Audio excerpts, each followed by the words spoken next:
பாம்பன் சுவாமிகளை பத்தி சொல்லிட்டு இருந்தீங்க சார். ஆமாம். அந்த எந்த நாள், அதாவது குறிப்பிட்ட நாட்கள் ஏதாவது இருக்குங்களா? ஒரு போய் வழிபட்டுட்டு வந்தா சிறப்பான வாழ்க்கை கிடைக்கும் அப்படிங்கிறதுக்கு இருக்குங்களா சார்? கண்டிப்பாங்க அம்மா. 27 நட்சத்திரத்தில் எந்த நட்சத்திரம் எந்த நாளில் போனால் நல்லா இருக்குங்கிறத உங்களுக்காக அவங்க கேட்குறாங்க. எவ்வளோ ஒரு அற்புதமான விஷயம் பாருங்க. அப்படி இருக்கிற காலத்தில் சித்தர்களை போய் வழிபாடு பண்ணுறதா இருந்தால் முன்னோர்கள் தான் சித்தர்கள் எல்லாம். ஒன்று அமாவாசை அல்லது பௌர்ணமி. இந்த பௌர்ணமி அமாவாசை மட்டும் 15 நாளைக்கு ஒரு கதை வரும்.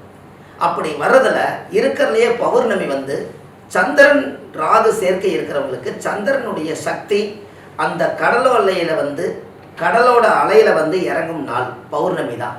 அந்த பௌர்ணமி அன்னைக்கு ஒரு மாதம் சேகரித்து வச்ச நிலாவிலிருந்து வரக்கூடிய வைப்ரேஷன் பவர் அந்த பாம்பன் சாமியோட அலைவரிசையில் அந்த இடத்துல பூரா இரையாற்றல் இருக்கும். அந்த இடத்துல போய் உங்களுடைய மனக்குறையை கொண்டுட்டு போய் பாம்பன் சாமி சித்தர்கிட்ட வச்சு மனசார நீங்கள் சாமி கும்பிட்டு நீங்கள் கொஞ்சம் நேரம் அங்கே அமைதியாக உட்காந்துட்டு வந்தால் அந்த பௌர்ணமி அன்னைக்கு கிடைக்கக்கூடிய அந்த